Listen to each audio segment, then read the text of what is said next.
Hello and welcome to a very special episode and another episode of Breaking Down the Tape, where we are always right, we take no L's, and we have the receipts to prove it. Hold on. I gotta. I know where he's going with this. There it is. Oh, this is what breaking down the tape's about. Being a champ. Always right, no L's. There's no receipts for the L's we take, but all the receipts for the wins that we got. I'm obviously Papa Smurf. And I'm Hector. I said what I said every day of the week. Amen to that. We got our Super Bowl episode, guys. We obviously just cleared the Super Bowl on Sunday. So Hector takes around the world of sports for a little bit.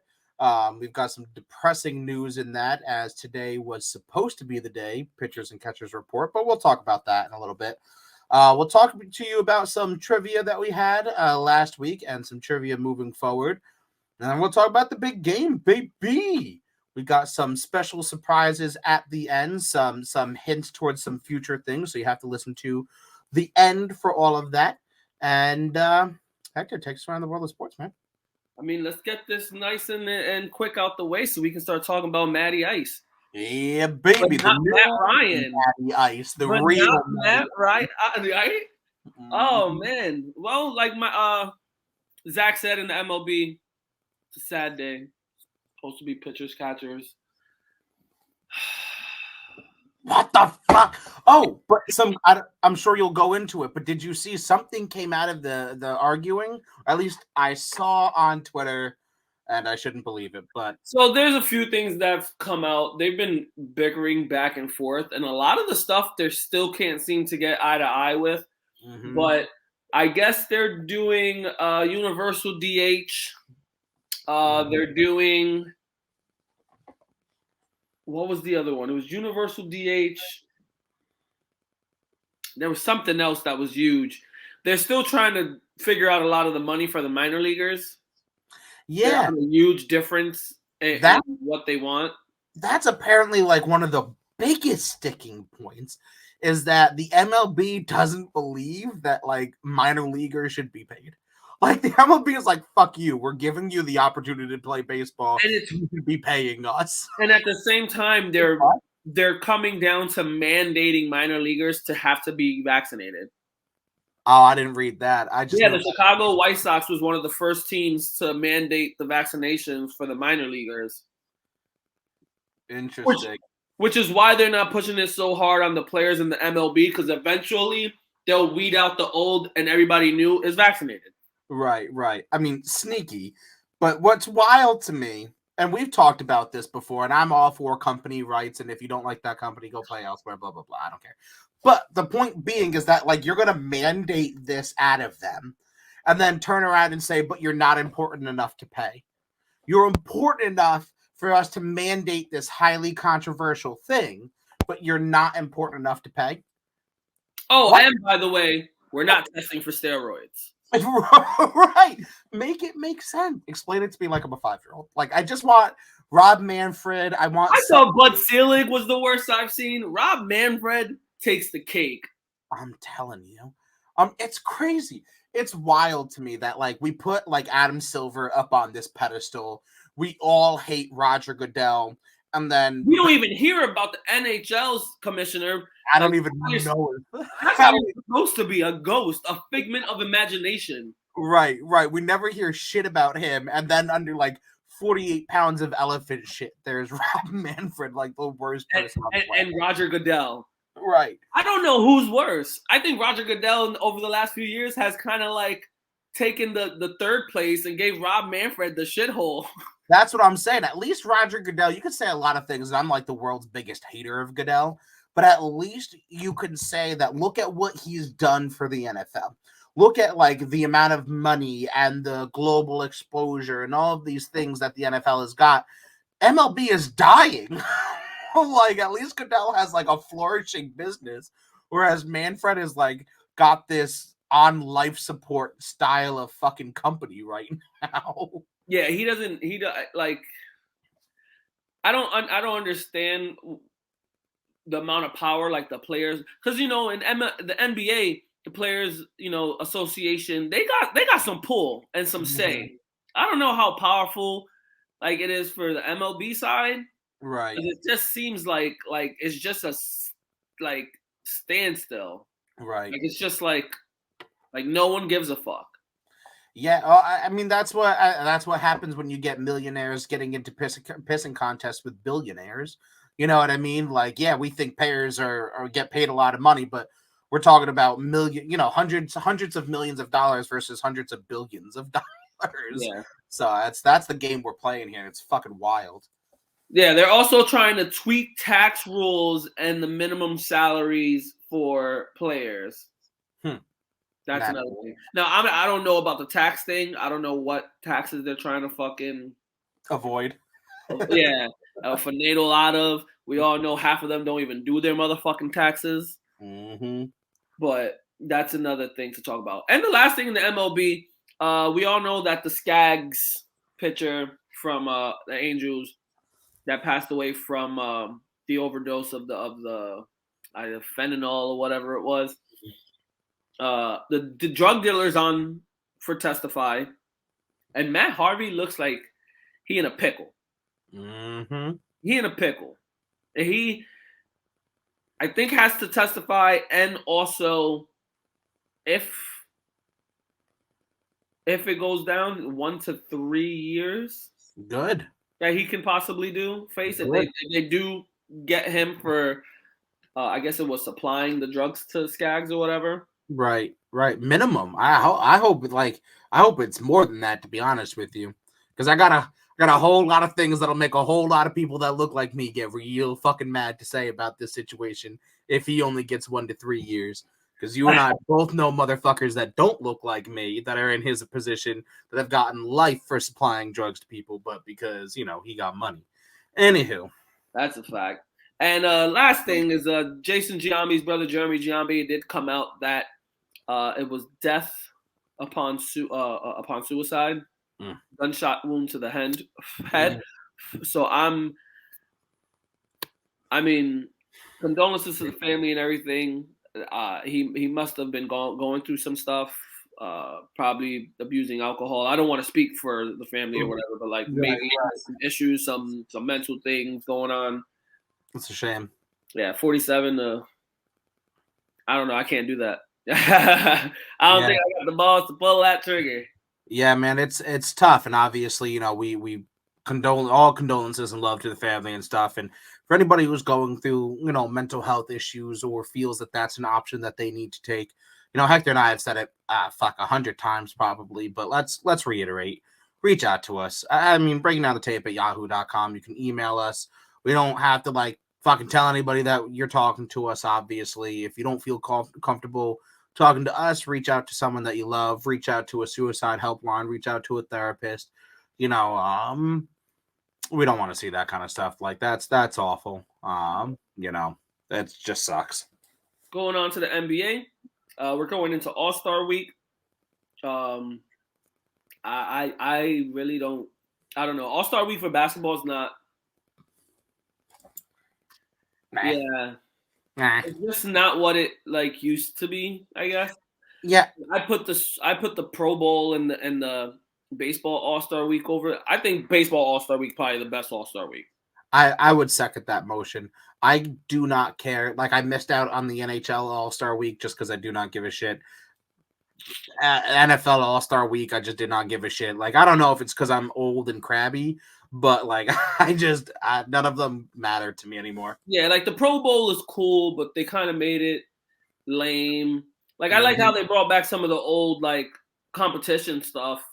I wish they brought back the QB throwing competition, so you could hold that bitch the farthest.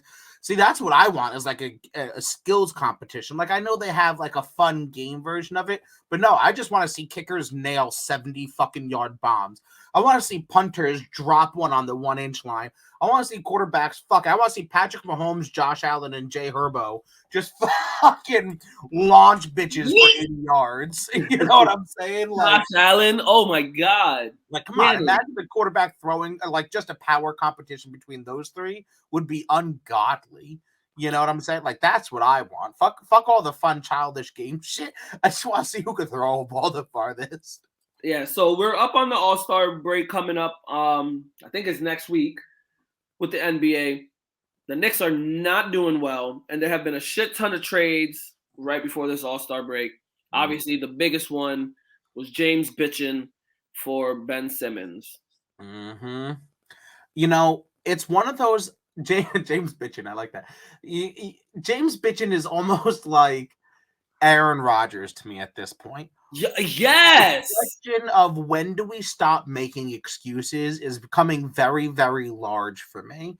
Now, again, I'll say it to the end of time. I'm not the basketball person here, but I just feel like there's always something. Like now reports are coming out that he would like roll his eyes when plays were made for other players. He didn't want a fluid offense. He wanted, ISO basketball and stuff like that. And it's just like, at what point do we stop saying, oh, it's this organization, oh, it's that organization, oh, it's this reason, oh, it's that reason, if only he had this, if only that? At what point do we just like, yeah, you're an asshole? Yeah, you're a selfish prick. You wanted your own team. You got your own team. You couldn't do it by yourself on your own team. We got you pieces in Houston. You still couldn't do it. You ran to go to fucking do the trio with KD and Kyrie, and now you're blaming KD and Kyrie. Like I said, at what point do we stop and go, maybe, buddy, just maybe it's your fault? It's the man in the mirror. Yeah, exactly. I don't know. I mean, because look, I was that way with OBJ up until this season. He's clearly proved me wrong. So I don't know. Yeah, and to top it off, Harden's out till after the All-Star break. So you're doing all this jabber talking. You show up to the season out of shape to bitch and get out of Houston. You get that. You barely make a full season. You made half a season on the Nets, and you bitched out of that. Mm-hmm. Was he on the Nets last year? I think he was on the Nets last year, too. They were waiting for KD to come back. Yep. So he did a season and a half with the Nets and then bitched out of that. Yeah.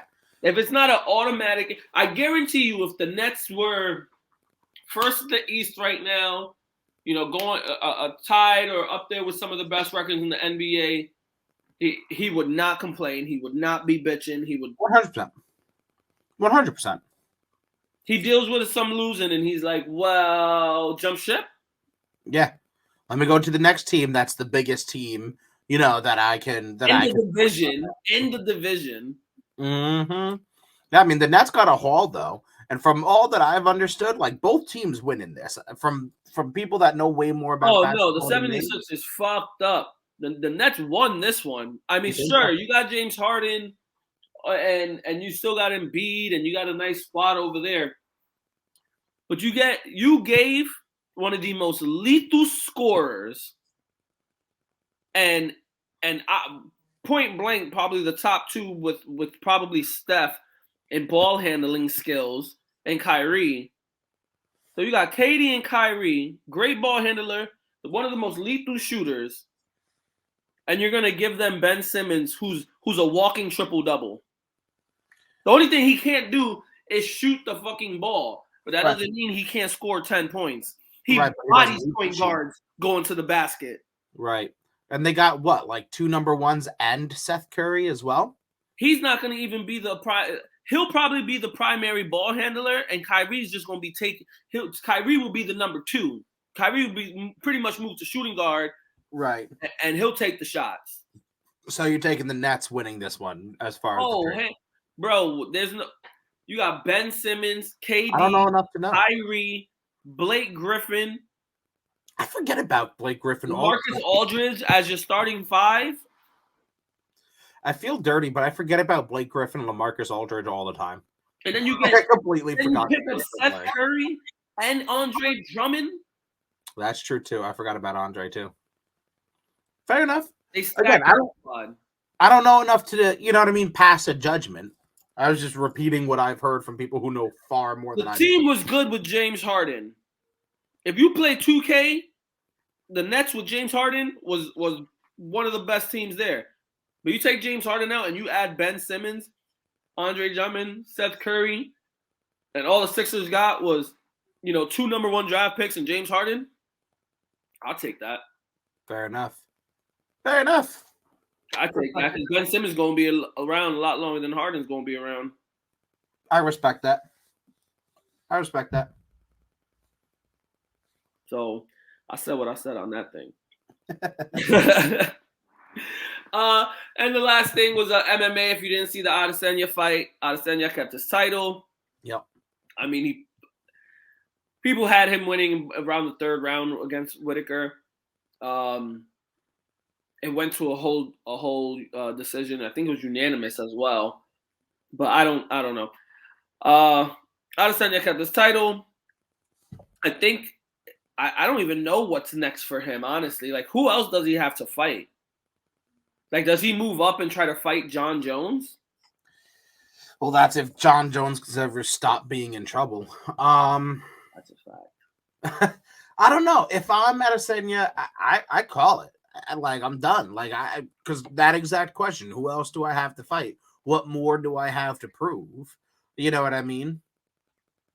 But I mean, a guy like that's never going to stop until he has to. And that's just because he has a warrior spirit. You know what I mean? Like guys who at the peak of his, I don't know who comes out to fight him. Like who?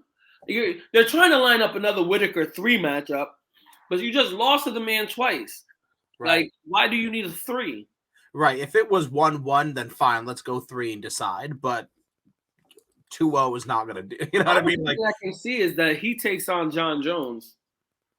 I mean, maybe. But again, that's ever if John Jones can stop getting in trouble for once. Stop beating on people and doing drugs. Right. Like, beat on people inside the octagon and just, not snort pounds of cocaine. That would be great. Oh, shit. Around the world of sports.